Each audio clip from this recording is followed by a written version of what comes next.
Alors, pour ce rendez-vous copro qui me tient particulièrement à cœur, parce que j'aime beaucoup les nouvelles technologies, j'aime aussi tout ce qui fait avancer les métiers, tout ce qui accompagne les professionnels et qui va dans le sens, dans le sens de l'histoire, hein, parce qu'on est toujours dans l'innovation, on essaie toujours d'apporter des solutions concrètes, mais qui font que on soulage quelque part les professionnels et on apporte aussi des bénéfices aux copropriétés, aux copropriétaires, bien entendu. Donc la dématérialisation en copropriété.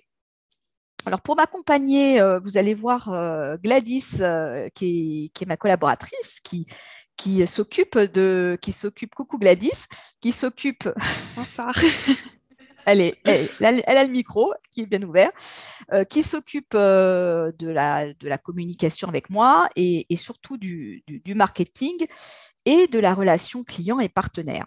Donc, ces outils-là, nous, on les utilise pas forcément puisqu'on n'est pas des professionnels de l'immobilier, mais on en entend beaucoup parler, ne serait-ce qu'au travers de nos partenaires, comme le groupe ProArchive, par exemple, et puis aussi Égide. Hein, bon, même s'il devait être là, on peut quand même parler du groupe Égide, hein, ce n'est pas exclu, et de Clearbus, qui représente aussi une solution très innovante.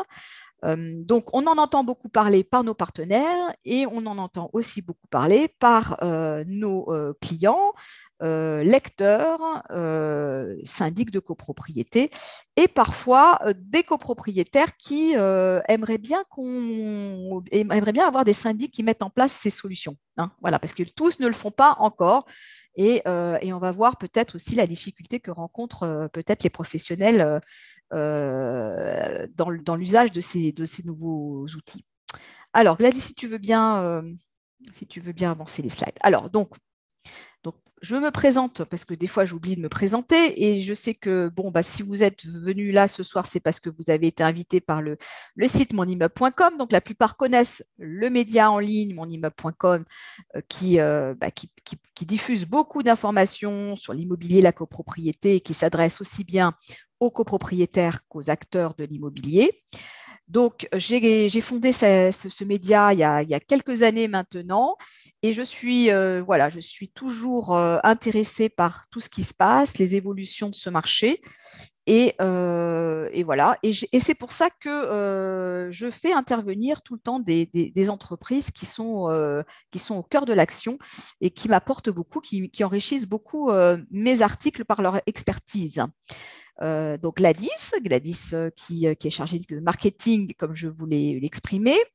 Alors, nous avons Johan Zaouch qui s'occupe de la division digitale de ProArchive et donc on verra avec lui, on en saura un petit peu plus sur le groupe ProArchive.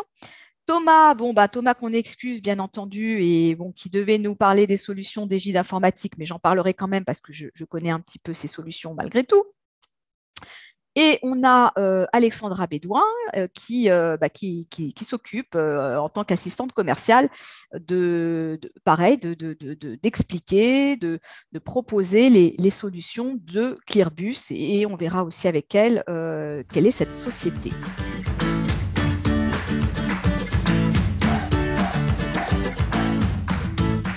Pour dresser un petit peu le sujet, le tableau, donc souvent, c'est vrai, la copropriété n'était pas un marché ou un secteur très en avance sur la numérisation, les nouvelles technologies. Donc, ça restait et ça reste encore beaucoup de la gestion administrative, de la comptabilité, des dossiers à traiter. Et donc, on était plus dans l'ère du papier que dans l'ère du tout numérique. Donc, la dématérialisation en copropriété, c'est parfois quelque chose un peu, pour certains, d'un peu utopique. On se dit, mais bon, est-ce que c'est possible de mettre d'accoler dématérialisation et copropriété?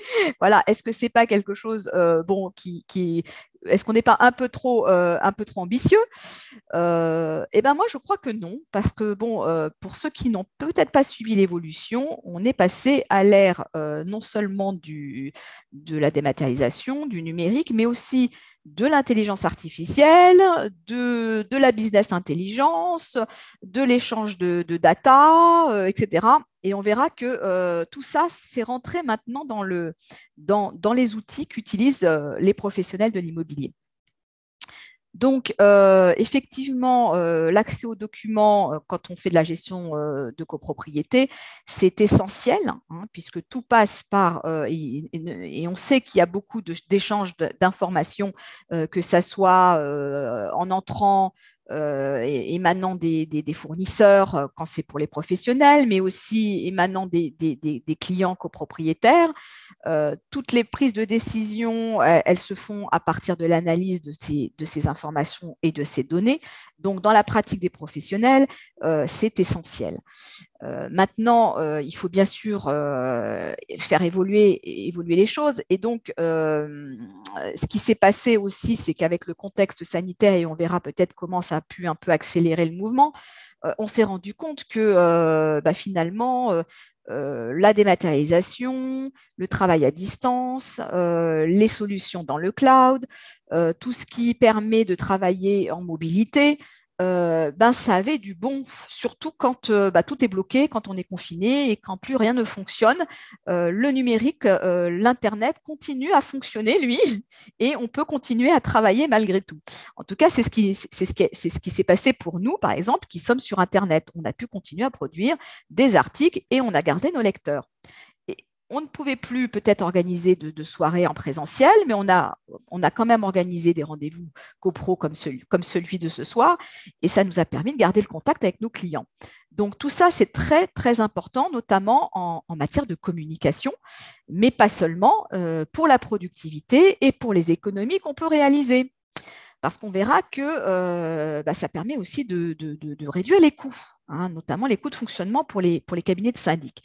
Alors, il y a les réfractaires et ceux qui se disent oui, d'accord, c'est parfait, c'est super, on avance dans notre époque, on veut bien entendre tous ces arguments, mais quand même, il y a quand même le risque que nos données partent n'importe où, hein, la confidentialité, les risques juridiques, parce que qui va vérifier que c'est la bonne personne qui a envoyé la bonne information et la bonne personne qui a reçu la bonne information, etc. Donc, on est toujours un peu méfiant en se disant, bien sûr, mais le tout numérique, c'est pas sans risque. Il y a quand même des choses qu'il faut cadrer et qu'il faut… donc, ça nécessite quand même aussi un travail qui est de sécuriser tout cet écosystème. Donc voilà, donc là j'ai un peu dressé le tableau dans les grandes lignes, mais après on va voir qu'il y a beaucoup de choses à raconter par rapport à tout ça. On va pouvoir commencer. Donc, on va peut-être donner la parole déjà dans un premier temps à Alexandra, hein, ça se fait, hein, tu es d'accord avec moi, Johan, hein, voilà, on est fair play, on est gentleman. Bon, donc Alexandra va nous présenter déjà en quelques mots la société Clearbus, et sans rentrer dans tout le détail des solutions, etc., puisque j'ai prévu de poser des questions qui vont bientôt, bien sûr, introduire la suite. Et puis, il faut aussi que Johan ait le temps de se présenter.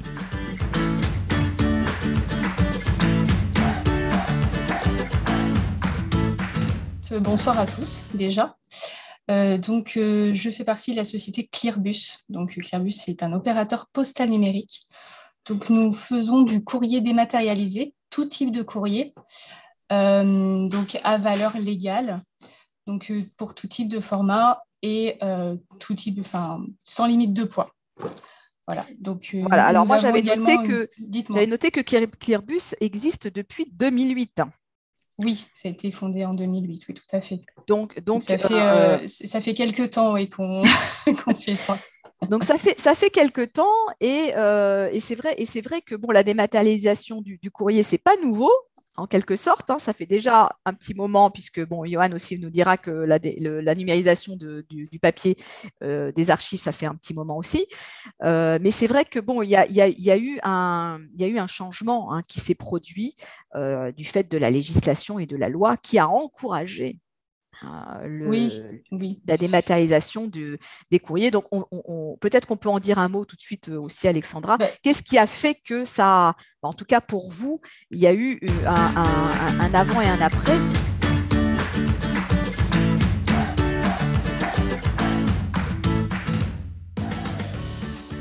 il y a eu déjà une ouverture du marché postal, d'ouverture à la concurrence en 2011, qui a permis D'accord. déjà qu'on entre de donner une dimension légale au courrier, à la lettre recommandée électronique.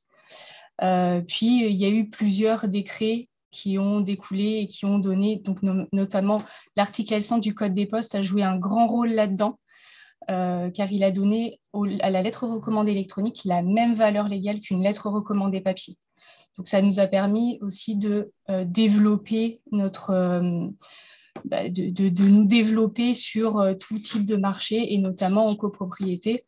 Il y a eu une autre réforme, un autre décret qui est sorti en juillet 2020 et qui permet dorénavant aux copropriétés, en alternative de la lettre recommandée électronique, d'utiliser un autre type d'envoi, donc un procédé électronique qui allège Voilà. notamment Alors la là, relève. on va revenir là-dessus parce que c'est important. Il va falloir un peu approfondir Développer. On va développer. Ne vous inquiétez pas, on va développer. Johan, alors, qu'est-ce que tu peux nous dire sur le groupe pour archives et puis, ta division à toi, digitale, que tu représentes ce soir?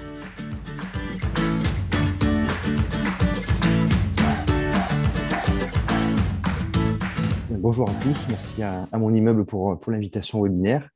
Alors ProArchive, ça a été créé en 2000, donc ça a presque failli fêter ses 20 ans en 2020, mais bon, avec ce qu'on a connu, forcément, on a décalé un petit peu.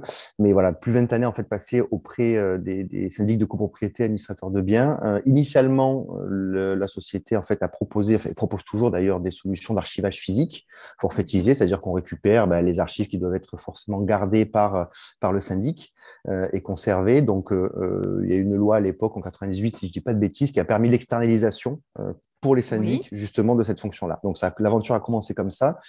Et au fur et à mesure des années, forcément, la dématérialisation a commencé à rentrer gentiment dans les rouages, on va dire, des organisations, dans leur fonctionnement. Donc, on a lancé ProNumérique à l'époque, qui visait simplement à numériser en fait les archives, notamment les fonds d'archives pour les mettre à disposition de manière en format PDF.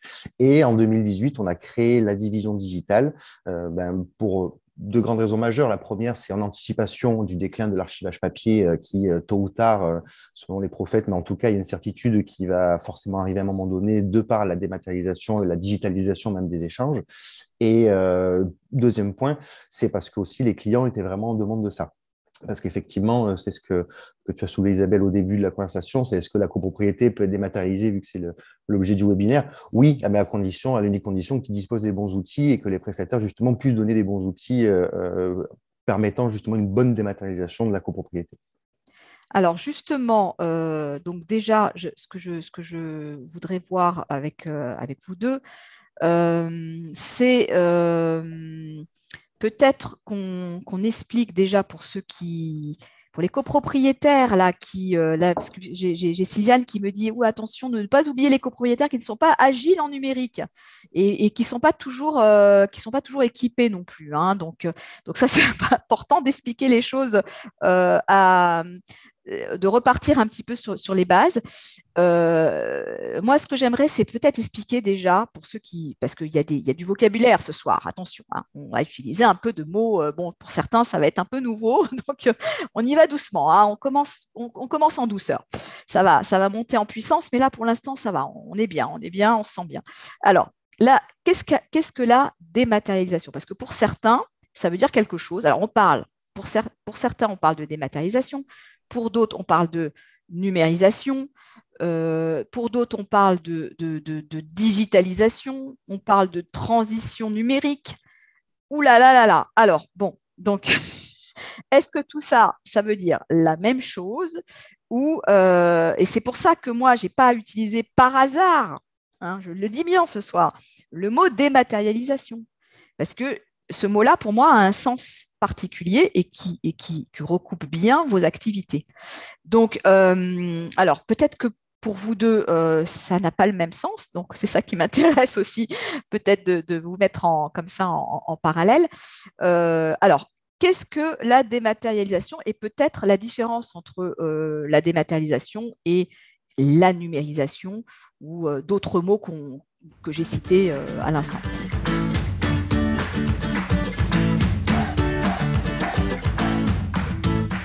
Moi, je fais plus une vraie distinction entre dématérialisation et digitalisation. Pour moi, la dématérialisation, c'est vraiment l'acte de transformer un document initialement papier en format numérique. Voilà. Ça, c'est dématérialiser, ce qu'on appelle pour moi dématérialiser un document. La digitalisation, c'est mettre en place des outils qui vont vraiment permettre des vrais gains de productivité. Typiquement, comme on verra peut-être tout à l'heure sur l'utilisation de l'intelligence artificielle, sur le traitement de certains documents, etc. Ça, c'est pour moi, c'est vraiment la digitalisation pure. Voilà. La démat, c'est vraiment l'acte où on a du papier, on le transforme en PDF, mais c'est juste l'acte vraiment de transformer de l'un à l'autre. Alors, je vous dirai après mon avis, hein, mais bon. Ça sent que c'est plutôt numérisation, ça, à mon avis, du coup. On laisse Alexandra s'exprimer d'abord. Non, sur la dématérialisation, je suis assez d'accord. Oui, c'est vraiment l'acte de remplacer des supports physiques en support numérique. Après, en copropriété, en ce qui concerne nous, Clearbus, ça va être la transmission par voie électronique de documents qui étaient à l'origine soit numériques, soit papier, et du coup qui vont être dématérialisés, qui vont être transformés en numérique. Mais pour la dématérialisation pure et dure, je suis assez d'accord avec Johan. Ouais. Eh ben, vous avez raison tous les deux. Hein. Bravo. Donc, allez, un point partout pour ce commencement de début de débat. Donc, non, c'est vrai, c'est tout à fait ça. Et c'est bien exprimé, mieux que ce que j'aurais pu dire moi-même.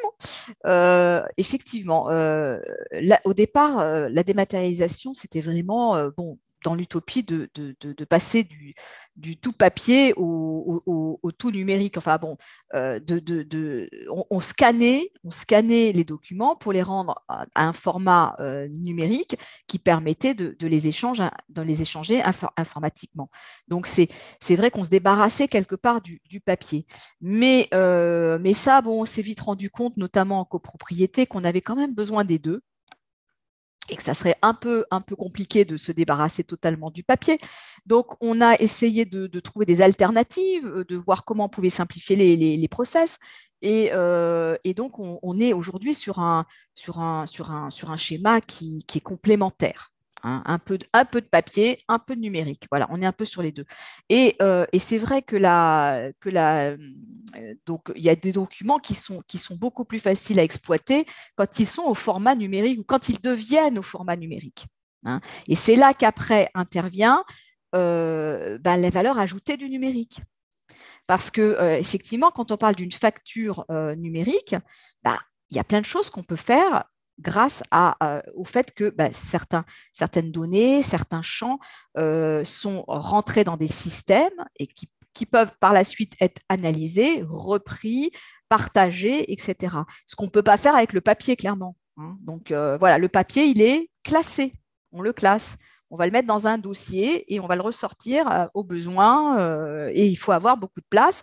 C'est pour ça qu'il y a besoin de stockage quand on archive du physique. Hein, on est d'accord. Donc là, bon, on n'a pas de photo d'entrepôt de stockage de ProArchive, mais bon, c'est quand même énorme. Et c'est vrai que dans les petits cabinets parisiens, je pense à ça parce que bon, c'est vrai que sur Paris, le mètre carré est tellement cher que bon, c'est compliqué d'avoir des grandes surfaces. Et ben, on est vite envahi par la paperasse et ça devient compliqué de s'y retrouver. Donc ça a été vraiment à un moment donné un passage obligé. Hein. C'est-à-dire que tous les cabinets systématiquement recevaient du papier, des courriers, etc. Et on scannait tout ça, on indexait tout ça et on mettait ça dans des espèces de bases de données, CRM ou autres, qui permettaient après aux gestionnaires de s'y retrouver. Donc, c'est vrai que, donc voilà, je ne sais pas si vous voyez la nuance entre un acte qui permet de transformer le papier en un format informatique numérique et ensuite l'exploitation de ce document numérique pour en faire quelque chose d'autre. Et là, on verra qu'on peut aller très, très, très loin dans l'exploitation et dans les usages par la suite. Voilà, est-ce que vous êtes d'accord avec moi là-dessus? Ça vous convient? Bon. Alors, donc on va donc peut-être aussi revenir avant de… Donc là, on a parlé un petit peu du contexte, mais je voudrais quand même avoir votre avis aussi sur la crise sanitaire et les changements qui sont peut-être liés à cette période un peu particulière qu'on a vécue, notamment dans la prise de conscience peut-être des professionnels de l'intérêt de ces outils qu'on mettait peut-être un peu de côté parce qu'on se disait que finalement on s'en sort très bien sans et puis bon, il faut se former, il faut investir, il faut avoir envie de s'adapter à ces outils-là aussi, de travailler autrement, de s'organiser peut-être autrement. Donc on verra ça aussi avec Johan. Donc pour vous, est-ce que ça a été, est-ce que ça a été bénéfique peut-être pour vos activités et qu'est-ce que ça va peut-être changer? Est-ce qu'il va y avoir un avant et un après cette crise sanitaire?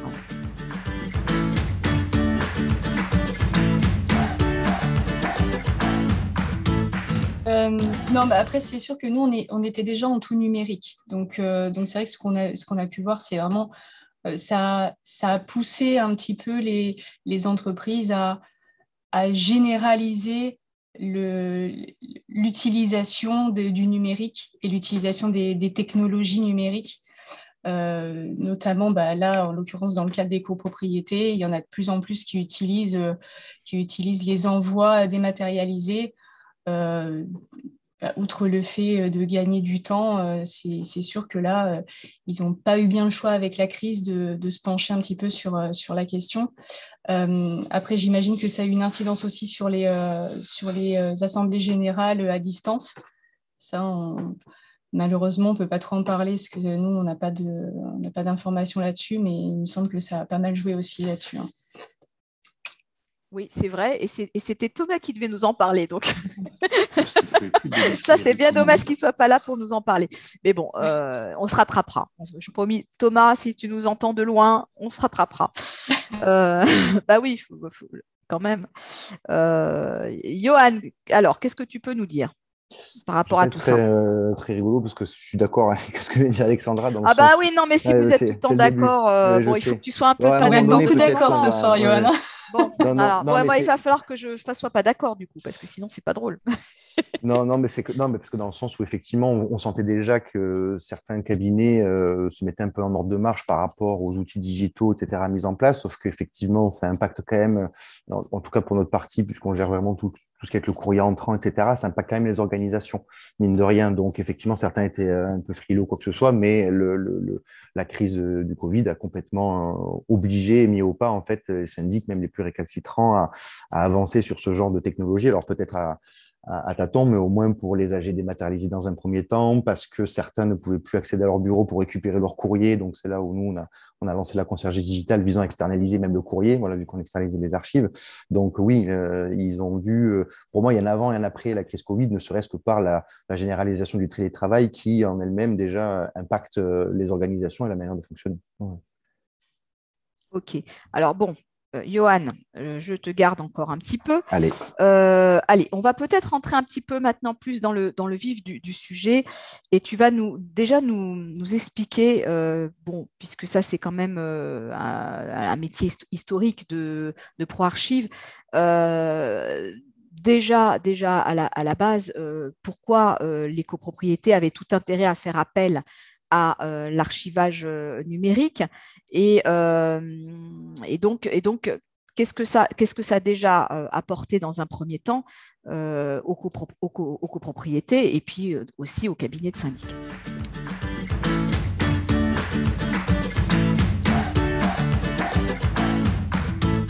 Alors effectivement, au début, pour faire une petite genèse, donc l'archivage physique, on récupérait les archives papier vraiment des clients pour les stocker dans des entrepôts. Et quand ils en avaient besoin, à l'époque, il fallait qu'ils nous appellent ou nous envoyaient un mail et on livrait l'archive vraiment papier. Donc forcément, l'archivage numérique est venu assez naturellement, j'allais dire, et assez facilement, puisqu'on a commencé à numériser les dossiers, les documents des copropriétés, donc de nos clients, pour les mettre à disposition sur un espace client sécurisé en ligne. Donc en fait, ils n'avaient plus maintenant qu'à se connecter pour télécharger les archives de la copropriété. Et on commençait même à toucher du doigt un peu la transmission hybride, justement, par exemple, de syndic à syndic en cas de perte de mandat, puisqu'on commençait à transférer à la choix des archives physiques, mais aussi numériques. Donc, c'est comme ça qu'on est venu assez rapidement à l'archivage numérique. Et effectivement, après, avec les technologies avançant, les cabinets ont voulu numériser de plus en plus de dossiers. Au début, c'était que partiellement, finalement, la numérisation, parce qu'il ne faut pas oublier une chose, c'est que numériser tout un fonds d'archives représente forcément un coût. On sait que les délais légaux, on va dire en moyenne, c'est 10 ans. Donc, numériser 10 ans d'archives, alors certains même montent jusqu'à 30 ans, voire même plus, mais globalement, on va dire 10 ans, numériser 10 ans d'archives, ça représente un coût certain puisque ça représente un volume qui est quand même conséquent. Et la vraie question après à se poser, c'était quel type de document finalement j'avais besoin de numériser pour avoir un accès rapide et efficace et que je puisse aussi transmettre. Voilà. Tout en sachant, je conclurai aussi là-dessus, que c'est toujours le cas aujourd'hui, en tout cas, c'est toujours complémentaire l'archivage physique et numérique, parce qu'une numérisation, finalement, c'est que la copie de l'original. Donc, pour garder vraiment les originaux, quand ils sont nativement issus du papier, ça reste le document papier, même si aujourd'hui, il y a ce qu'on appelle la RGS 2 étoiles, qui est le référentiel général de sécurité, qui permettrait de numériser et en gros, que la numérisation remplace le papier. Mais là, c'est un coût encore supérieur. Et aujourd'hui, il n'y a pas d'intérêt à numériser une archive, une facture d'un achat il y a 10 ans. Voilà, simplement pour dire qu'on peut jeter le papier, puisque le coût de l'archivage physique est quasiment 10 fois inférieur par rapport à la numérisation d'une année, par exemple. D'accord. Alors, bon, puisqu'on est… Bon, Alexandra, on reprendra après par la suite. Mais juste parce qu'il y a encore, il y a toujours des petites questions par rapport à ça. Et puis notamment, il y a une question sur les contrats de syndic et l'externalisation des archives. Donc il y a toujours des questions sur est-ce que c'est l'AG qui décide de confier l'archivage à une autre société? Est-ce que c'est quelque chose qui doit être clair et net dans le contrat du syndic? La prise en charge de cette solution qui, bien sûr, il vient en plus aussi. Voilà, donc des petites choses comme ça qui ont l'air un peu à la marge, mais qui comptent énormément pour les copropriétés. Oui, bien sûr. Alors, je vais me placer vraiment du point de vue archive. Je vais pas remplacer un professionnel de l'immobilier qu'on n'est pas. C'est vrai que de toute façon, l'archivage doit être voté en AG pour que ça soit la charge de la copro. Voilà. Il y a de toute façon l'obligation de la gestion des archives par la copropriété, elle est là de toute manière. Il faut que ça soit dans des endroits secs, etc. Donc, il y a quand même, on peut pas les mettre à la cave dans une cave humide, par exemple, puisqu'il faut que la copropriété soit en mesure de garantir l'intégrité des archives dans le temps. Bon. Et une fois qu'on a ça, il y a deux options possibles. Donc, soit effectivement, le syndic considère comme, j'ai envie de dire, un prestataire, enfin, comme il va être l'intermédiaire pour un prestataire de chauffage ou quoi que ce soit, et ben, il va mettre en place un contrat qui va permettre de chauffer le bâtiment, comme il va mettre en place un contrat qui va permettre de gérer les archives de la copropriété. Ça, c'est ce qui se passe le plus souvent, même très régulièrement. Et après, il peut y avoir, par contre, certains cabinets qui considèrent qui prennent eux, parce que c'est un argument commercial par rapport à d'autres, parce que plein de choses, qui prennent à leur charge les frais de l'archivage des documents de la copropriété. Voilà. Oui, donc bon, c'est quand même au départ le syndic qui doit, c'est dans ses missions, hein, il doit assurer les archives de la copropriété. Et d'ailleurs, il doit aussi pouvoir les transmettre à son successeur, hein, on est d'accord. Exactement, c'est de ce dont s'occupe ProArchive justement à la fin. C'est là où ça facilite encore plus le travail, puisqu'effectivement, on s'occupe de la transmission entre syndics. Voilà, et c'est là où c'est souvent très intéressant. Parce qu'on rencontre beaucoup de difficultés dans la passation. Et parfois, ça prend du temps, et parfois, on est obligé de lancer des procédures pour tout récupérer. Et donc là, quelque part, c'est transparent. Alors, c'est complètement transparent et je rajouterais même qu'avec l'avènement de la dématérialisation, la transmission, et on pensait que ça serait beaucoup plus complet, etc., mais pas forcément. Le fantasme un petit peu de la transmission par clé USB avec des documents parfois pas renommés et pas forcément complets, c'est encore plus difficile finalement pour celui qui a le mandat de la copropriété de pointer tous les documents dans le temps imparti et de pouvoir les intégrer. Donc, il y a un vrai enjeu sur la transmission et notamment qui passe, à mon sens, par un vrai plan de classement, parce que ça n'existe pas un plan de classement officiel et bien établi finalement de la copropriété. Chacun fait un peu ce qu'il veut, donc c'est un petit peu compliqué, en effet. Alors, on va voir après, parce qu'il y a Michael qui… Bon, alors, ce n'est pas toujours des questions qu'on nous pose, c'est souvent des remarques qu'on nous fait. Donc, Okay. donc il faut un peu lire les choses de cette façon. Alors, la numérisation qui donne une image ne permet pas d'effectuer des recherches par des mots-clés.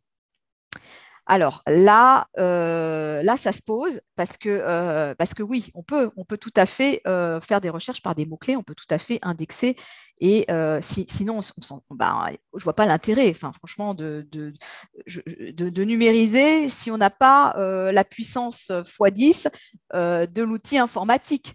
Hein. Oui. Donc, tu es d'accord avec moi, Johan?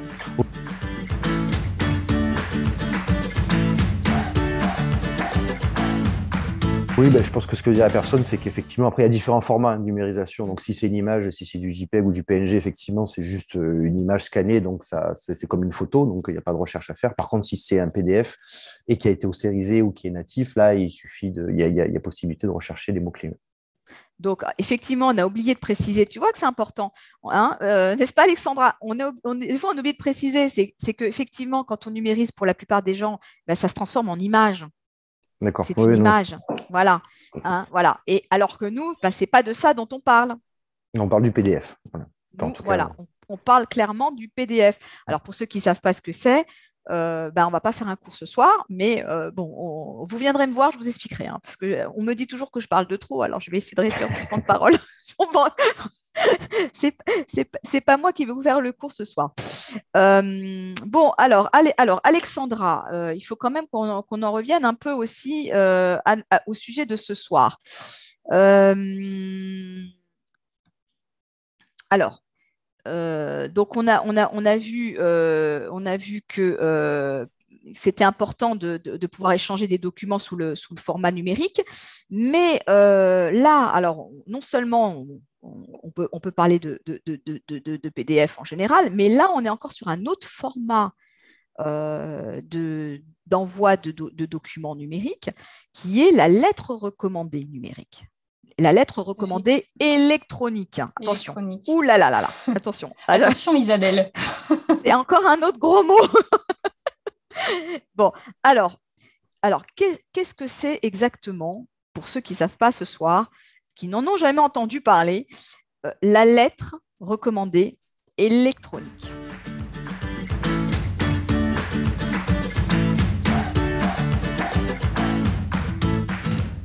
Alors, c'est tout d'abord une alternative électronique à la lettre recommandée papier. La façon dont on fonctionne, c'est que vous chargez des documents qui peuvent être au format PDF pour le coup ou format image sur notre site et nous, on va se charger de l'acheminer à votre destinataire. Mais il ne sera pas envoyé par email. Il va rester sur des serveurs sécurisés. Mais le format en lui-même, ça restera le format que vous choisissez, PDF, JPEG, etc.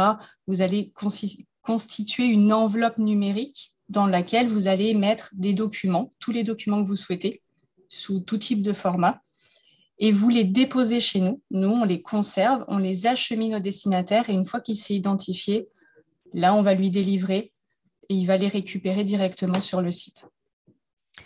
Oui, alors, mais à la différence d'un email, si je peux me permettre, c'est que on envoie simplement la notification par email. On n'enverra jamais des documents de lettres recommandées électroniques. Les documents ne seront jamais envoyés par email en pièces jointes. Il faut aller les récupérer. Voilà, dans cette espèce de coffre-fort. C'est ça, c'est un coffre-fort en quelque sorte, oui. Alors, c'est un coffre-fort et il faut avoir la clé. Hein, voilà, si vous C'est n'avez ça. pas la clé, vous ne déverrouillez rien du tout. Et c'est là aussi que ça se pose, c'est que il faut être sûr que ça s'envoie à la bonne personne et il faut être sûr que on a bien identifié le destinataire et qu'il ait l'autorisation de déverrouiller le coffre-fort. Alors là, il y a aussi c'est pas si simple que ça, et ça a été aussi l'objet de nombreuses réflexions, de nombreuses discussions sur le modèle qu'on allait peut-être utiliser. Il y avait plusieurs options. Et alors, comment on pourrait expliquer ça un petit peu à nos visiteurs de ce soir? Alexandra, sur le choix peut-être du modèle recommandé et sélectionné.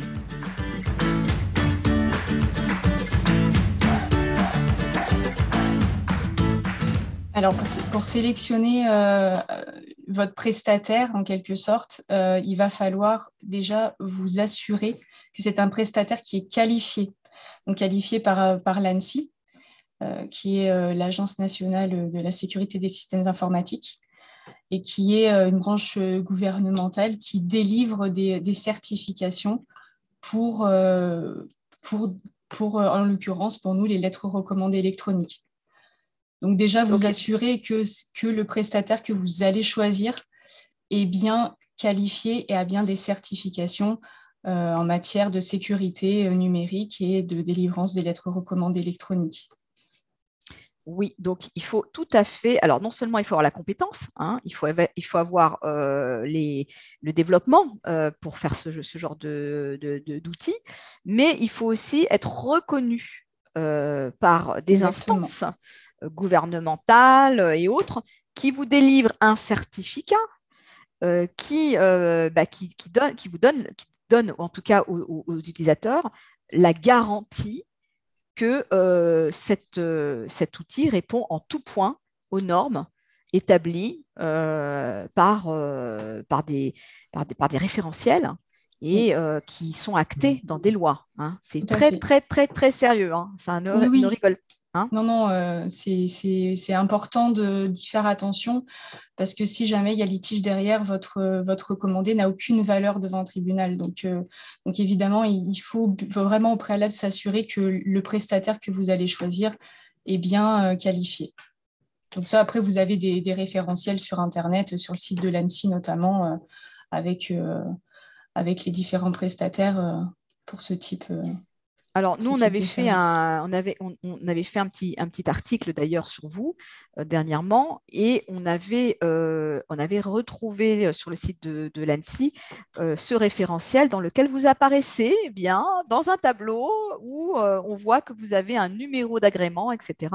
Donc ça, c'est très. Tout le monde peut le vérifier. C'est un fichier qui est ouvert au public. Donc, on peut tout à fait.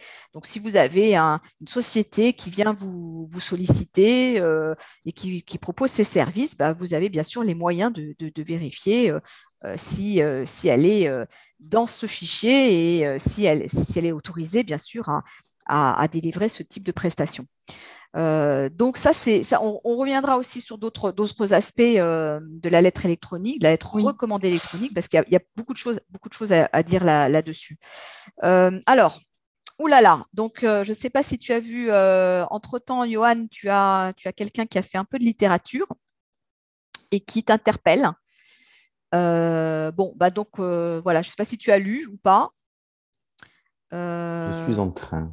Voilà, alors on te laisse regarder. Tu n'es pas obligé de réagir tout de suite.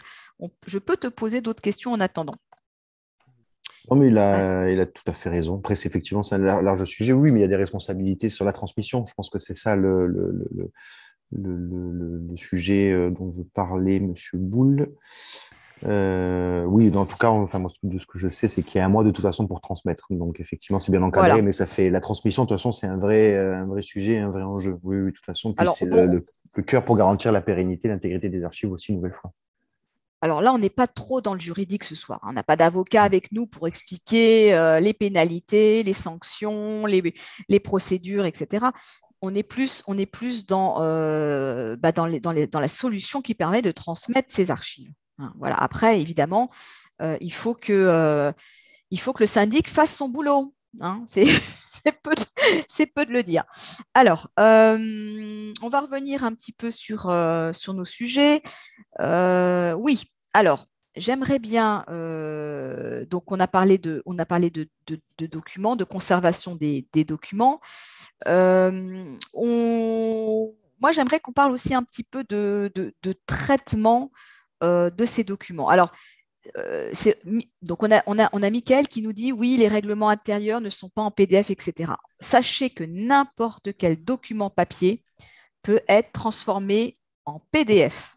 Hein, ok, donc c'est pas un problème. C'est pas un problème. Vous pouvez transformer n'importe quel format papier scanné en fichier PDF. Donc là, c'est on est d'accord. Si monsieur a des problèmes, il peut contacter ProArchive, on le fera avec grand plaisir. Tout à fait, voilà. On lui donnera le mode d'emploi. Pas de problème par rapport à ça. Fabien. C'était pour moi. Oui, d'accord, je dirais Fabien. Oui, non mais... Je ne voulais pas faire de familiarité, j'ai appelé par le nom. Ouh là là là là là là. Attention. Alors, le traitement des documents. Alors, ça m'intéresse tout particulièrement. Moi, c'est vraiment ça, cette partie-là, plus que parce que sinon, c'est de la mécanique. Hein, on est d'accord. Bon, voilà, on passe dans une machine, on rentre un papier, ça ressort un fichier. Bon, jusque-là, on a compris. Maintenant, c'est le traitement. Alors ça, c'est vraiment un truc qui m'intéresse tout particulièrement parce que c'est là qu'on a de la valeur ajoutée. Et j'aimerais bien justement que Johan nous explique un petit peu que on n'a pas le même traitement selon le type de document qu'on aura numérisé. Donc, on peut très bien avoir une facture fournisseur, on peut avoir une facture d'un client, mais aussi on peut tomber sur un bulletin de paye. Donc comment on, quand on est dans cette dynamique-là de la numérisation, comment à un moment donné, on se pose la question du traitement de ces informations, Johan?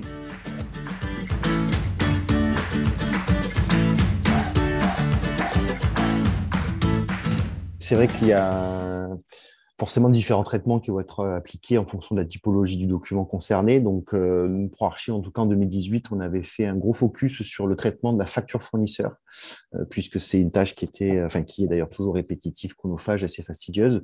Donc, c'est là où on a créé début de notre intelligence artificielle qui visait en fait à détecter, à reconnaître automatiquement les champs obligatoires à la saisie d'une facture. Donc, le fournisseur, la copropriété, les montants, le numéro de facture, les dates, etc., pour l'intégrer après dans les logiciels comptables des clients.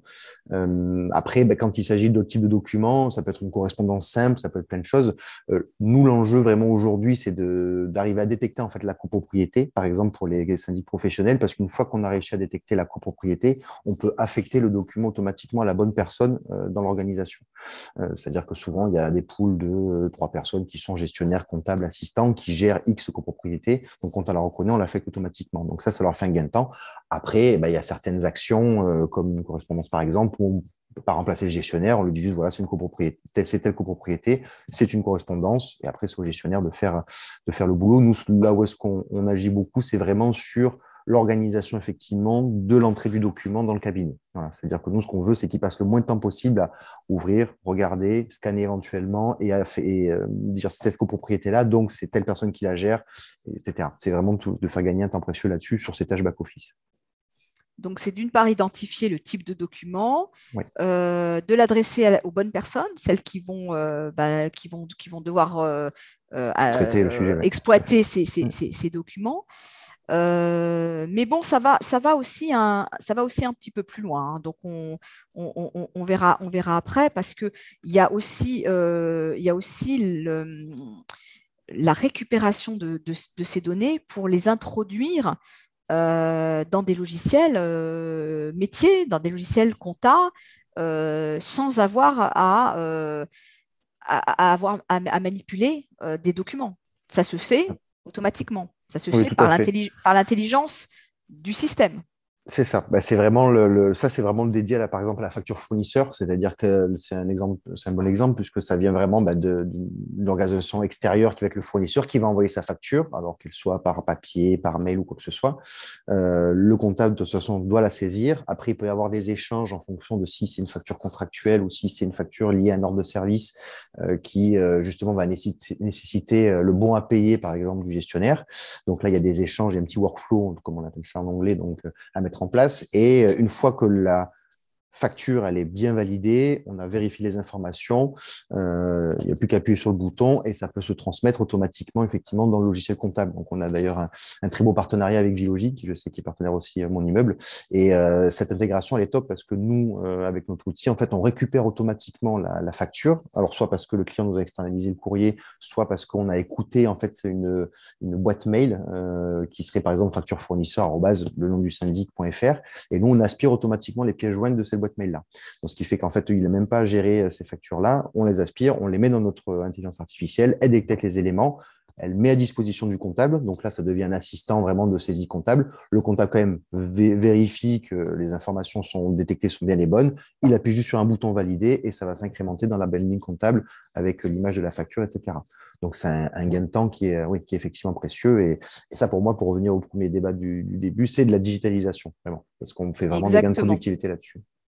Exactement. Donc, on reviendra parce qu'il y a il y a vraiment des choses un peu. Bon, bah, on va aller crescendo. Donc, pas tout de suite.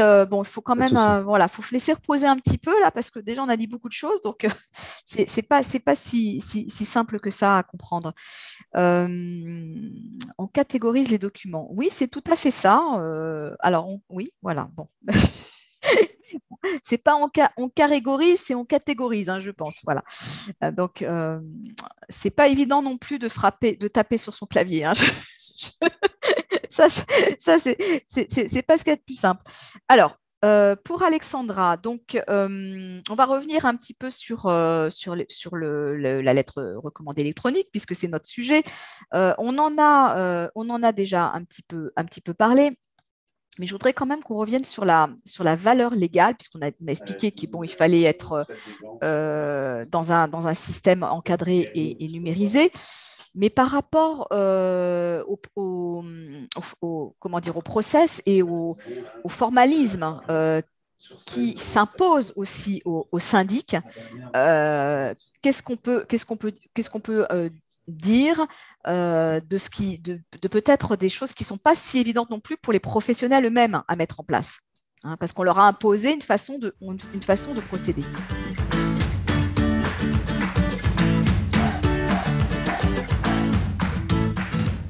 Oui, alors après, une fois qu'ils ont choisi leur prestataire qualifié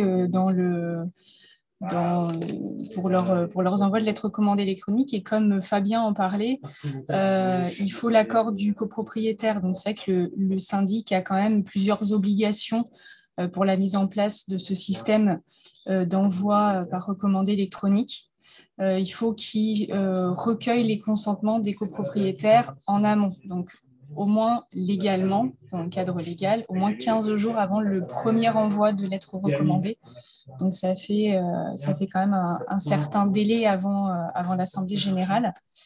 Et c'est à lui de recueillir ses consentements. Donc, soit durant une AG, et à ce moment-là, les consentements sont notifiés dans les procès-verbaux, soit par un autre moyen tel que les emails, par exemple, un échange d'emails avec les coordonnées du copropriétaire et son consentement à recevoir les documents d'Assemblée générale. Donc, convocation, procès-verbaux, mise en demeure également peuvent être envoyés par ce biais-là. Donc sont recueillis par ce système, donc par email. Il faut aussi qu'il s'assure de la traçabilité de ces consentements, donc il faut bien qu'il les conserve une fois qu'il les a recueillis et bien qu'il mette à jour sa base de données. Donc il y a une espèce de registre, c'est oui, ça, il y a un registre à tenir, de bien être à jour sur les coordonnées des destinataires, donc des copropriétaires. En l'occurrence, la différence avec la lettre recommandée papier, c'est qu'il faut également recueillir les coordonnées numériques des copropriétaires, donc l'adresse email et le numéro de téléphone pour pouvoir envoyer les notifications qui permettront aux copropriétaires d'accéder à leur courrier sur le site.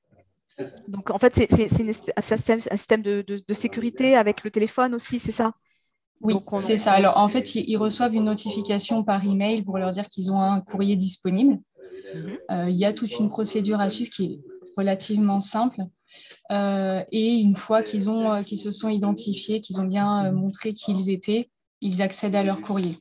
Alors après, on reparlera certainement du décret de 2020 qui a relativement simplifié l'accès aux documents dans le cadre des convocations d'AG. Mais en l'occurrence, déjà pour le syndic, ça va être les principales obligations. D'accord. Bon, donc je note le petit développement sur la suite. Oui. Et également, je tiens à préciser que dans le cadre des convocations d'AG, France Connect fonctionne également.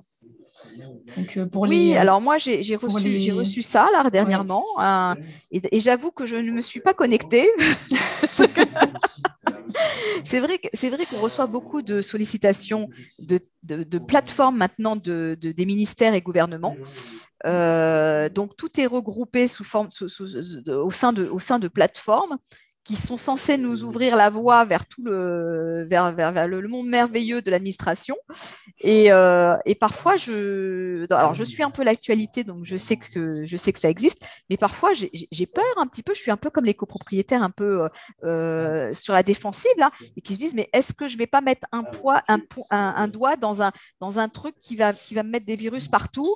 Est-ce que voilà, on a très très peur maintenant de ces systèmes où il faut mettre ses adresses mail, où il faut remettre ses coordonnées, où il faut se connecter, etc.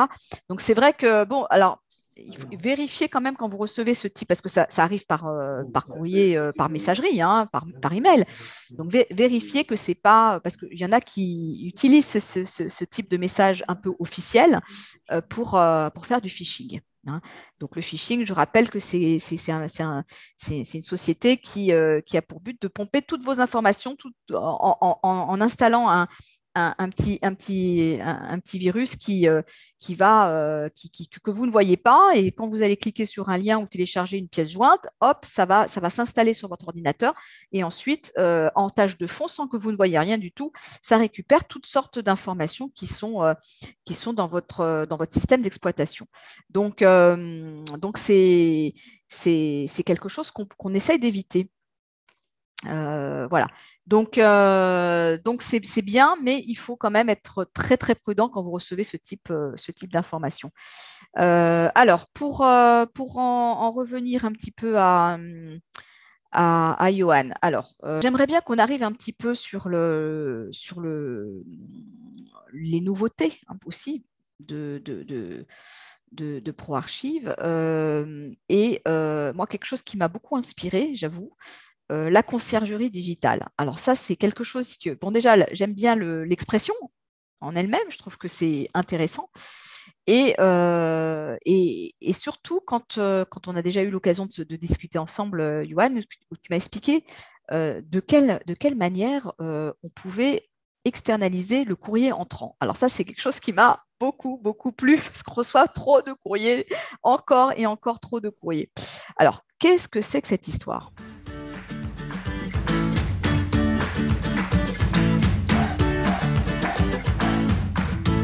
Justement, c'est fait partie des nouveautés post-Covid. Donc, vu qu'il y a eu une grande difficulté pour certains de nos clients en fait, à accéder à leurs informations, on s'est dit qu'on allait mettre en place un service permettant d'externaliser justement le courrier entrant. Donc, on a appelé vraiment la conciergerie digitale. Conciergerie parce qu'il y a vraiment un effet où on garde, en fait, on prend soin des documents.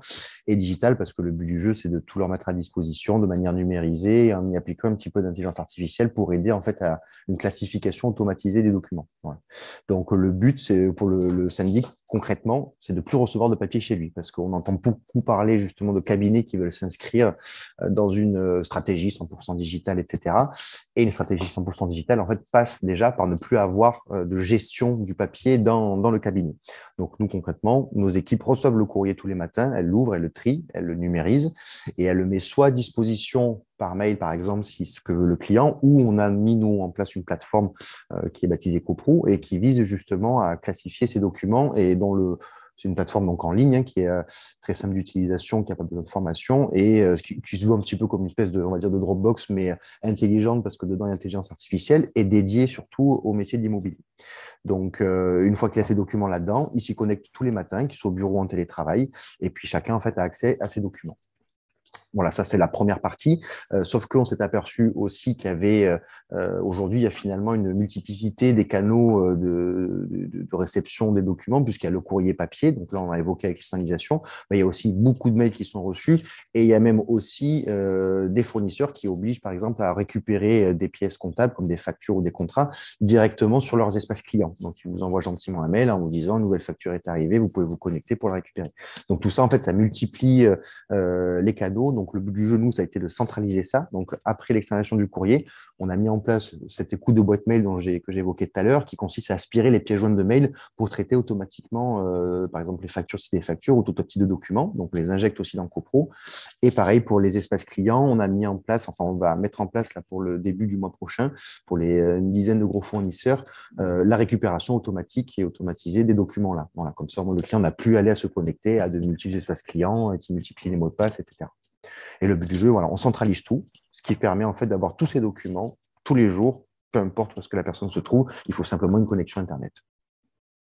Ça, c'est quand même une avancée incroyable. Je ne pensais pas qu'on arriverait à ce niveau-là d'automatisation, d'externalisation, d'intelligence dans le traitement des informations. Et j'avoue que c'est quand même une sacrée révolution. Je ne sais pas si vous vous en rendez compte, vous qui assistez là ce soir à ce qu'on raconte, mais c'est quand même incroyable. Et c'est le sens de l'histoire et c'est aussi ce qui va permettre, je pense, à ces métiers d'administration de biens et de gestion de copropriété de libérer du temps, un temps incroyable pour se mettre vraiment à la disposition des clients, pour se mettre à traiter des sujets qui sont importants pour les copropriétés. Par exemple, prendre du temps pour renégocier les contrats, prendre du temps pour valoriser le patrimoine, prendre du temps pour choisir les bons prestataires, prendre du temps pour communiquer de la meilleure façon avec les copropriétaires, répondre aux attentes, aux demandes.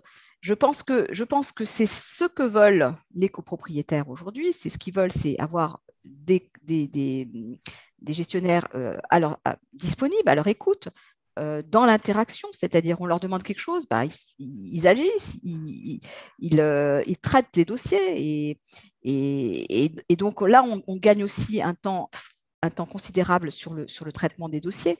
Donc je pense que ça va être pour les syndics qui vont mettre ça en place, il y en aura de plus en plus, bien sûr, ça va être la garantie d'une bien plus grande satisfaction de leurs clients et aussi d'une plus grande fidélité de leurs clients. Parce qu'aujourd'hui, il y a de la mise en concurrence, comme on sait, et les syndics changent souvent d'immeubles parce que les copropriétaires les mettent très souvent en concurrence. Donc ça va peut-être changer la façon de gérer les immeubles et en tout cas, peut-être de se recentrer sur le client. Parce que nous, on sait que dans nos entreprises aujourd'hui, on nous dit toujours, il faut se recentrer sur le besoin du client. C'est le client qui fait l'entreprise. C'est grâce au client qu'on développe l'entreprise. Donc, le syndic, il est dans cette mouvance maintenant. Il faut aussi qu'il tienne compte de la vie du client et que les choses évoluent dans ce sens. Voilà. Je ne sais pas si tu as quelque chose à rajouter là-dessus, Johan. Peut-être que tu as peut-être des retours de tes clients aussi par rapport à ça. Est-ce que les bénéfices qu'ils obtiennent grâce à la mise en place de cette solution? Oui, il y a un premier bénéfice qui est déjà effectivement le plus de temps, enfin, moins de temps passé par les gestionnaires, par les assistants ou quoi que ce soit, justement la gestion de ce courrier. Chacun vraiment a accès à ses documents sur sa banette, ils peuvent interagir entre eux. Donc, nous, c'est vraiment l'automatisation des tâches back-office qui est la philosophie de ProArchive. Il y a beaucoup de choses intéressantes sur le front office qu'on appelle, donc vraiment l'interaction entre les clients et les syndics. Donc, c'est bien de montrer qu'on utilise des nouveaux outils pour échanger avec les clients, communiquer, interagir avec eux. Sauf que la rentabilité quand même d'un cabinet, c'est le temps passé à gérer les dossiers et l'automatisation de ces tâches-là, c'est ce qui fait vraiment la valeur ajoutée finalement d'un cabinet qui va lui permettre de passer plus de temps avec ses copropriétaires, avec ses clients, ça c'est sûr. Donc on essaye de mettre en place des outils qui répondent à ces besoins-là. De toute façon, tu l'as bien souligné, on évolue, on grandit avec nos clients, c'est eux aussi qui nous font part de leur retour sur le terrain. Je pense qu'il y a, bon, après, il y a toujours des bons et des mauvais syndics, comme il y a de bons et de mauvais plombiers, etc. Mais en tout cas, ils ont aujourd'hui de plus en plus d'outils à leur disposition. Voilà. Donc ça, je pense que c'est un des grands enjeux et les syndics en parlent de plus en plus. Donc le but du jeu, c'est effectivement qu'ils arrivent à les avoir à disposition pour qu'ils puissent mieux servir quelque part leurs copropriétaires. Après, il y a un impact effectivement sur l'organisation. Ça, c'est pas anodin parce que ça nécessite au syndic forcément de s'organiser, habituer ses collaborateurs de nouveaux outils. Mais d'un autre côté, c'est compliqué aujourd'hui d'avoir des outils comme, je sais pas moi, Netflix ou un terminal, enfin, ou PXACB ou en ligne, etc. Et de pas avoir, et que le syndic possède des outils qui soient assez vieux, quoi. Voilà. Donc, Oui, on essaie de mettre ces outils-là à disposition. alors c'est vrai que Thomas, bon, bah, lui, il est plutôt sur la partie en relation entre le copropriétaire et le syndic. C'est dommage, ça nous manque Mm, vraiment ce soir parce que bon, il y avait tout un volet comme ça que j'aurais voulu développer avec lui.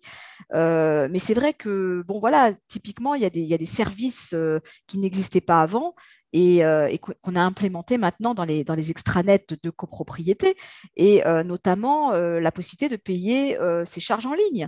Bon, c'est tout bête, hein, mais on le fait pour n'importe quelle administration, on le fait pour ses impôts, et pourquoi on ne le ferait pas pour ses charges de copropriété? Voilà. tout à Donc, fait. c'est des choses qui doivent rentrer maintenant dans le quotidien de chacun et qui doivent pouvoir être gérées par le système comptable et par le logiciel comptable du syndic, hein, bien entendu. Donc voilà. Alors, on va encore peut-être revenir sur pour Alexandra, j'avais encore quelques petites questions. Comment identifier l'expéditeur et le destinataire? Voilà, exactement.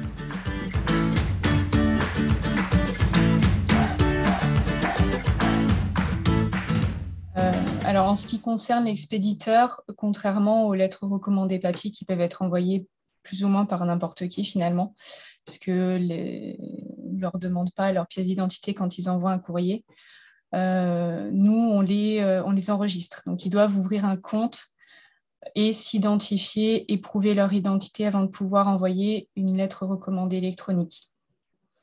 Donc déjà, c'est rassurant, on sait qui envoie le courrier.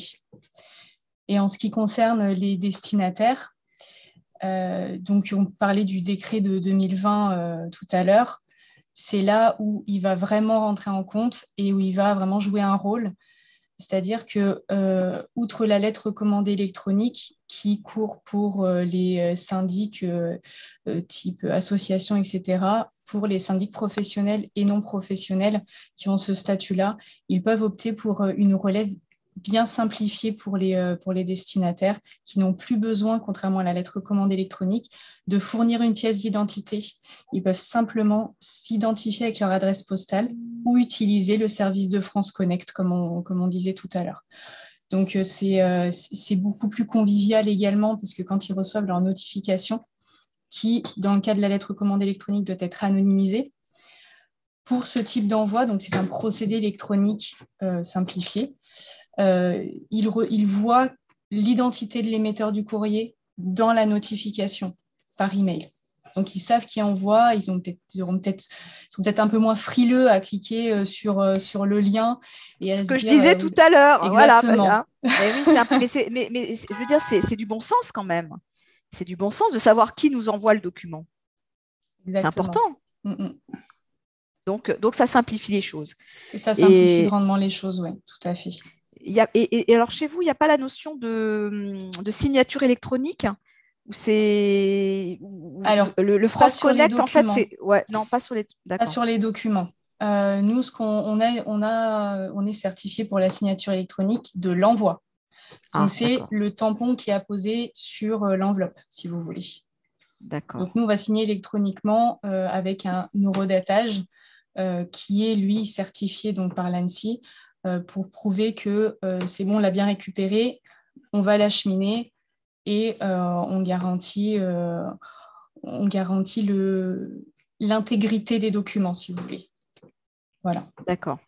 Et puis, outre la simplification des procédures et puis la sécurité informatique sur lesquelles on est très à cheval, c'est évidemment un gain de temps et un gain économique pour les copropriétés. Oui, bah ça, c'est quand même le sujet important. Hein. C'est-à-dire, pourquoi tout ça?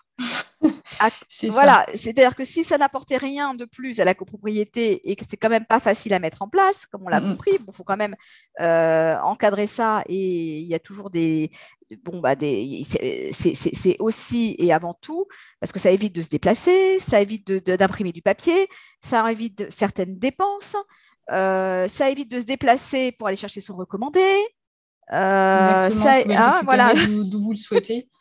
Puis les coûts sont mutualisés dans les copropriétés en ce qui concerne les courriers, en tout cas. Donc c'est vrai que même si l'intégralité des copropriétaires n'optent pas pour cette solution, parce qu'évidemment, comme il faut qu'ils donnent leur consentement, s'ils ne le donnent pas, les coûts vont quand même baisser pour l'intégralité, pour l'ensemble des copropriétaires.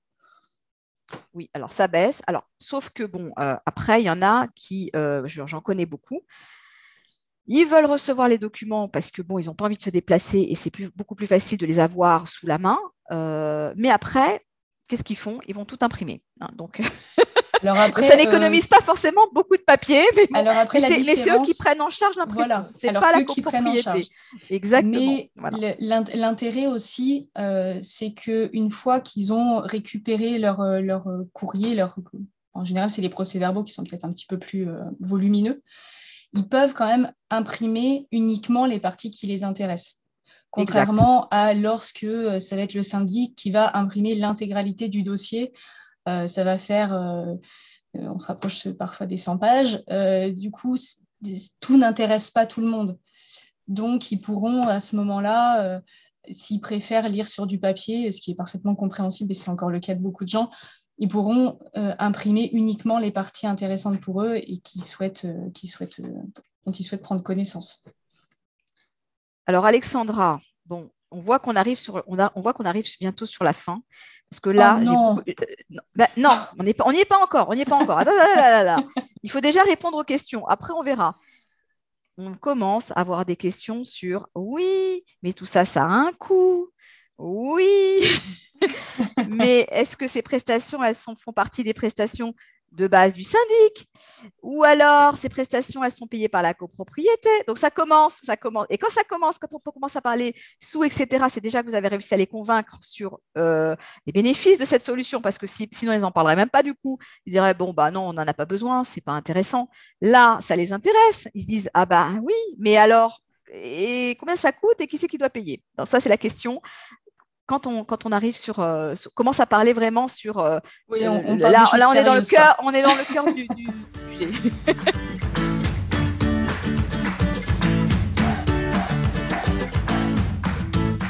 L'installation de la solution est offerte. Quand vous adhérez, donc il faut ouvrir un compte évidemment sur le site pour l'expéditeur, pour le syndic. Ce compte est gratuit. Nous, ce que le syndic va payer, ça va être les unités d'envoi. Donc, à ce moment-là, les unités d'envoi, elles ont un coût moindre par rapport à notre opérateur traditionnel favori, mais c'est à 3-4 fois moins cher. Alors, c'est un coût par page ou c'est un coût par document? Pas du tout. Pas du tout, c'est un coût par envoi. Par envoi. Voilà, par envoi. Dans une enveloppe numérique, vous pouvez mettre autant de documents que vous voulez. à hauteur de quelques milliers de pages. Donc, il y a de on quoi est mettre loin encore de quelques nos procès-verbaux convocations. d'AG. Hein. Il y a de la marge, il y a de la marge. Il y a de la marge. Donc non, c'est... Alors après, s'il y a des gens qui ont des questions un peu plus précises, ils peuvent En fait, nous contacter. le syndic ne paye pas pour mettre en place cette solution. Non. Il paye pour l'envoi, mais après, par la suite, il répercute ses frais à la copropriété, comme pour les envois de courrier, j'imagine. C'est pareil. C'est ça? Oui, c'est ça, comme pour les envois de courrier, tout à fait. Voilà. Étant donné, comme je dis, comme il n'y a plus d'affranchissement, ça va être réparti entre les copropriétaires. Donc, même si l'intégralité n'opte pas pour... parce que je répondais aussi à Sylviane au tout début qui disait qu'il y avait peut-être des gens qui n'étaient pas très à l'aise avec l'outil numérique. Ce n'est pas une obligation. Si le syndic met en place ce type de solution, vous avez bien évidemment, en tant que copropriétaire, le choix de ne pas adhérer à ça et de ne pas donner votre consentement, de préférer encore recevoir en papier. Donc, mais tout le monde paye pour le papier, tout le monde paye pour le numérique. C'est ça. Mais globalement, s'il y en a qui... Voilà, ça s'équilibre. Globalement, s'il y en a qui optent pour le numérique, ça va forcément faire baisser la note.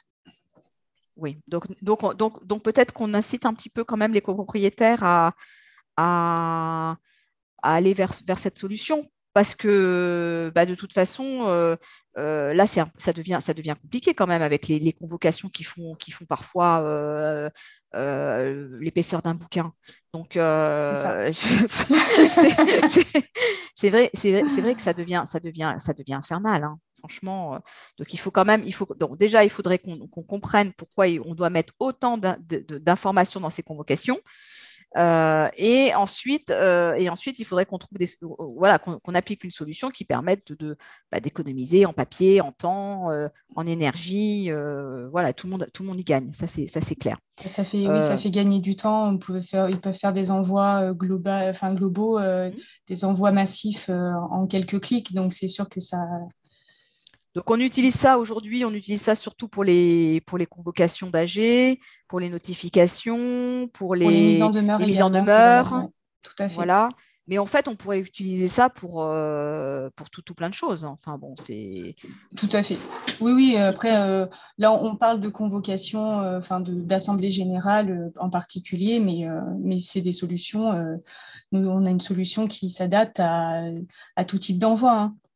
Donc, ça pourrait être des contrats qui sont signés avec des fournisseurs.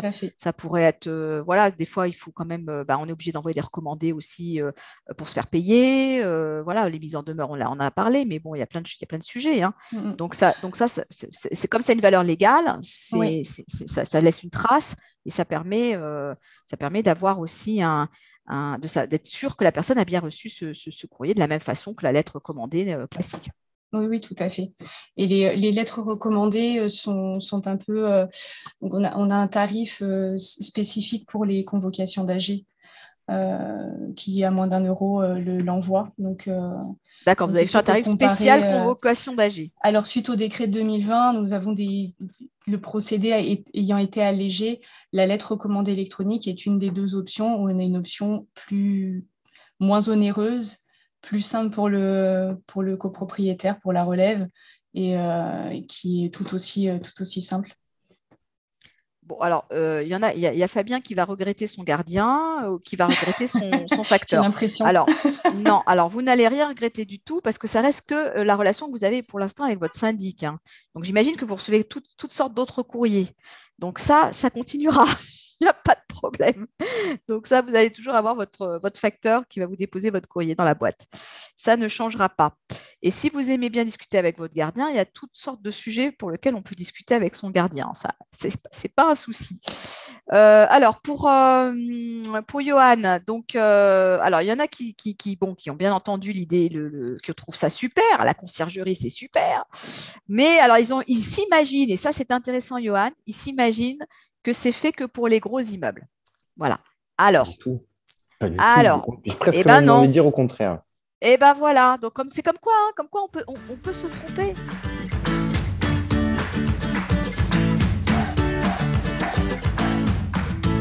Non, mais c'est une très bonne remarque du coup. Alors, autant sur la partie IA pour le traitement de la facture fournisseur pure, effectivement, c'est plus intéressant, plus on a un gros volume de factures. Donc, on peut considérer qu'à la limite, cette partie bien précise serait plus intéressante pour les gros. Et encore que nos clients montrent le contraire, puisqu'on a quand même de plus en plus justement, de plus petites structures.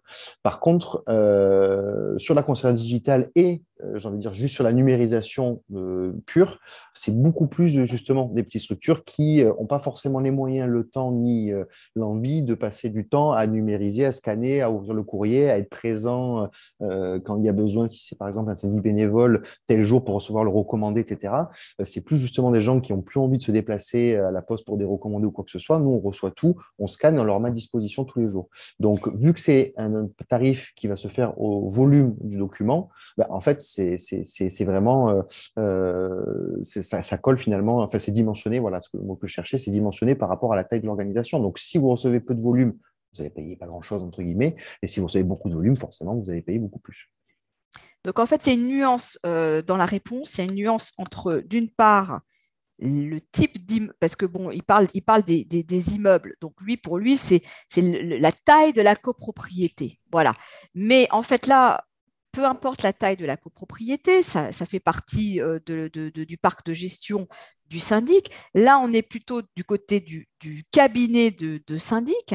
Et ce qu'explique Johan, c'est que peu importe la taille de l'immeuble, ça fait partie des lots de gestion du syndic, mais c'est plutôt de savoir si cette solution, elle est adaptée à des gros syndics, des grands réseaux, ou à un syndic de proximité, de quartier, petite entité familiale ou autre. Donc ce que vient de vous dire Johan, c'est qu'en fait, ça s'adapte à tous les types de syndics.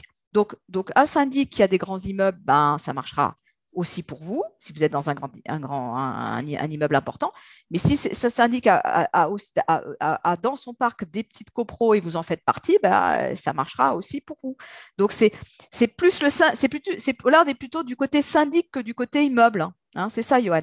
Oui, tout à fait. C'est vrai que c'est mais une nouvelle fois, nos clients vont du syndic bénévole au grand groupe. Donc, on a vraiment, on voit qu'il y a un intérêt de toute façon. Le fait de recevoir son courrier tous les jours sur son ordinateur ou sur son téléphone, ça intéresse tout le monde d'une manière générale. Donc, numériser ses archives aussi, avoir ses archives dématérialisées, ça intéresse tout le monde. Voilà. Donc c'est valable pour tout le monde. Alors, Sylviane voudrait revenir sur les documents numérisés. Donc, on va revenir là-dessus. Elle demande pour les délais de conservation. Donc, ça, c'est vrai que c'est un petit peu, c'est toujours un peu le sujet. On se dit, mais combien de temps on doit conserver ces archives? Et vous-même, en tant que entre guillemets prestataire de numérisation des archives aussi, combien de temps vous les gardez, quoi? Parce que c'est ça aussi.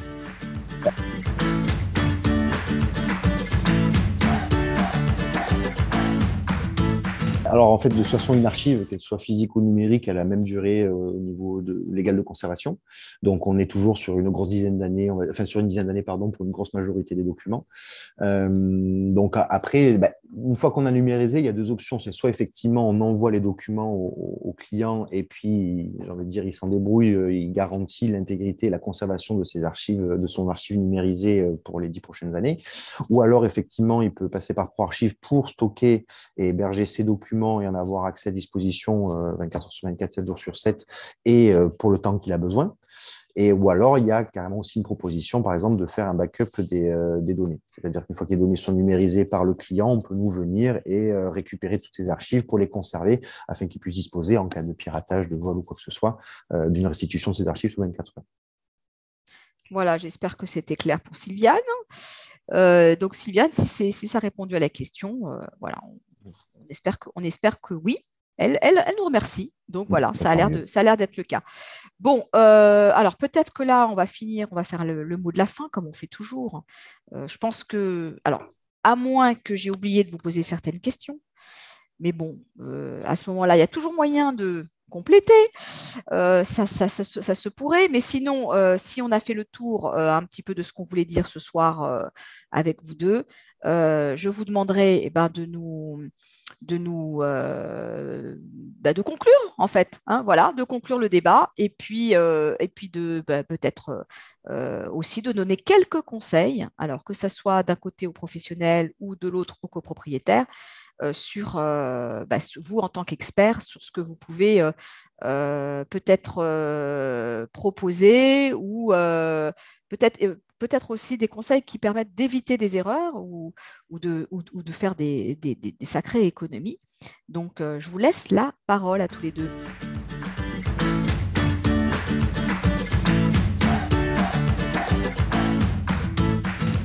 Pour le mot de la fin, déjà une nouvelle fois, merci à mon immeuble pour l'invitation. J'ai oublié de le préciser, très bon article sur l'archivage numérique au fait par mon immeuble. Donc pour toutes celles et ceux qui voudraient des éléments complémentaires, je vous invite à aller voir l'article disponible sur mon immeuble. Il est top et il maîtrise bien les enjeux justement liés à l'archivage numérique des données. Donc voilà, ça c'est un petit Alors, c'est vrai que clin d'œil. en préparation, tout à fait, Johan, en préparation de ce webinaire et de ce rendez-vous, nous avons publié un ou deux articles sur la dématérialisation et l'archivage électronique.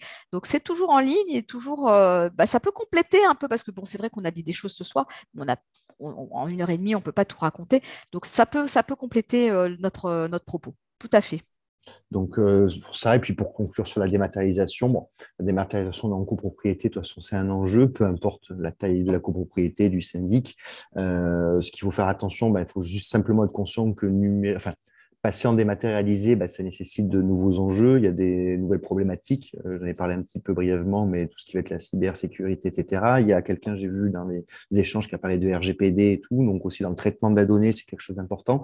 Donc, c'est pour ça que plus on se digitalise, se numérise, se dématérialise, peu importe le mot que vous prendrez. C'est important, je pense, de se faire accompagner par un prestataire et d'arriver à externaliser, alors que ce soit nous pour le courrier entrant, de l'autre côté pour le courrier sortant, parce que c'est des enjeux qui parfois sont assez complexes, qui demandent beaucoup de temps. Et tout ce qui est dématérialisation, c'est malheureusement pas magique. C'est-à-dire, c'est pas parce qu'on sort du papier pour la dématérialisation et que ça semble plus simple que derrière c'est plus simple. Donc forcément, ça a un coût. Forcément, il y a des équipes derrière. Donc voilà, la dématérialisation, oui, mais et puis bien sûr pour prêcher, moi quand même historique de ProArchive, je dirais qu'aujourd'hui il y a une cohabitation qui doit se faire de toute façon entre l'archivage physique, papier, puisque ça va pas s'arrêter du jour au lendemain, puis il y a toujours des personnes de toute façon qui ont besoin d'avoir le papier en main, qui sont plus habitués à ça. Mais je crois beaucoup à un archivage que j'appelle hybride, qui est vraiment la cohabitation entre le physique et le numérique. Ok, Voilà. oui, je pense que c'est tout à fait ça. Et pour revenir au RGPD et autres, oui, on comprend pourquoi ça s'est mis en place. On comprend, bien sûr, parce que bon, les informations, c'est vous qui les donnez, hein, bien sûr, on les invente pas ces informations. C'est tout ce que vous remplissez au fil du temps, des documents qu'on vous demande et que vous transmettez. Donc ces informations, elles vous appartiennent, ce sont les vôtres. Donc c'est vrai que quelque part, on a un droit de regard sur ces informations et de la façon dont elles sont transmises, de la façon dont elles sont utilisées, par qui, comment. Donc ça, c'est important. Bien sûr, il faut bien sûr le syndic qui est au cœur de la gestion aussi de ces informations est en première ligne sur le respect de la RGPD. Et d'ailleurs, il y a eu des formations là-dessus. Donc, je pense que c'est pas anodin. Et ça fait partie aussi, bien sûr, du traitement de la data, comme on dit, du traitement des données. Et il y a aussi un autre sujet, c'est la cyberattaque. Hein. Oui, comme voilà, on en a un petit peu parlé, mais bon, les syndics qui détiennent énormément d'informations dans leur système sont aussi en première ligne. Hein. Donc, ils se doivent aussi de mettre des pare-feux et de bien utiliser les services de spécialistes pour mettre en place une sécurité optimale de leur système. Voilà, alors Alexandra, le mot de la conclusion et les conseils. Les conseils pour rebondir un petit peu sur les RGPD, la sécurité informatique, bien évidemment, comme je l'ai dit, plus important si vous souhaitez passer à une dématérialisation de vos échanges de courriers, de lettres recommandées, bien évidemment, choisir un prestataire de confiance, bien vous assurer que tout le côté sécurité informatique et l'égalité, valeur juridique du courrier est bien respectée. C'est important dans le cadre des convocations et des documents d'Assemblée générale de bien vous assurer que c'est bien respecté, que la légalité est bien respectée. Exactement. Bien y faire attention et puis de vous renseigner auprès de prestataires si vous avez des questions sur la mise en place un peu plus précise et technique de ce type de solution. Bien évidemment, on reste à votre disposition et c'est important pour nous en tant qu'entreprise, que prestataire de confiance et d'entreprise locale en tout cas, de rester disponible et accessible pour tous nos clients. Donc, nous restons disponibles si vous avez besoin. On va bien sûr vous transmettre toutes les coordonnées de nos 2 intervenants de ce soir et également de ceux de Thomas qui reviendra en deuxième session. Donc, on a parlé du groupe ProArchive, on a parlé de la solution Coprou. Vous aviez Alexandra aussi de la société Clearbus. Donc, on a un support. Donc, Alexandra nous avait fourni quelques slides pour résumer un petit peu les points qu'elle a abordés sous forme de questions-réponses ce soir. Donc, on vous transmettra, si elle est d'accord, le support. Comme ça permettra de bien préciser. Voilà, c'est plus facile des fois avec des visuels, mais bon, là, on n'a pas mis ça en place ce soir. Pour Johan, vous avez bien sûr la page partenaire du groupe ProArchive avec tous les contenus, tous les articles pour lesquels on a développé aussi sur les solutions Coprou. Donc, vous retrouverez également tout ça sur le site internet et puis les coordonnées pour pouvoir les contacter la société. Donc, n'hésitez pas. Si par la suite, vous avez des questions qui vous viennent, parce que voilà, en réfléchissant à tout ce qu'on a dit et en revoyant peut-être plus tard le replay, ça vous évoquera des sujets. Et ben, on est là pour ça. On enverra les questions. On enverra vos demandes si vous avez des besoins particuliers. Sachez que ce sont des solutions, comme on l'a expliqué, qui demandent de l'adaptation, des changements dans les modes d'organisation, de la formation, de l'accompagnement. Donc, ce n'est pas quelque chose qu'on fait tout seul comme ça dans son coin. Il faut faire appel, comme on l'a dit, aux bons prestataires, des sociétés qui sont compétentes, qui ont l'expertise de ces sujets et toutes les garanties, comme on l'a vu. Voilà. Donc c'est pour ça qu'on vous présente des sociétés dans lesquelles vous pouvez avoir, on peut le dire, entièrement confiance. Hein. J'espère que ça vous a plu. J'espère que vous avez appris des choses, que ça a un petit peu éclairci vos connaissances sur ce sujet, que vous avez apprécié nos intervenants, que vous avez apprécié également l'échange convivial qu'on a eu, parce que c'est toujours très sympathique de vous recevoir tous. Et je vous dis à très bientôt. Voilà, je vous souhaite une excellente soirée. Il est temps de nous quitter. On essaye d'être fidèle à notre réputation de maîtriser le temps et il est 19h33, donc je vais vous dire au revoir. Merci. Au revoir. Merci. Voilà. Donc, merci à vous deux, merci vraiment. Et puis je vous dis à bientôt, bien sûr, dans les pages de mon immeuble. Et puis, comme vous l'aviez vu, Gladys vous a exposé tout le programme du mois de mars et à venir. Donc, soyez-nous fidèles, inscrivez-vous, participez et surtout, consultez les pages de mon immeuble parce qu'on y apprend beaucoup, beaucoup de choses.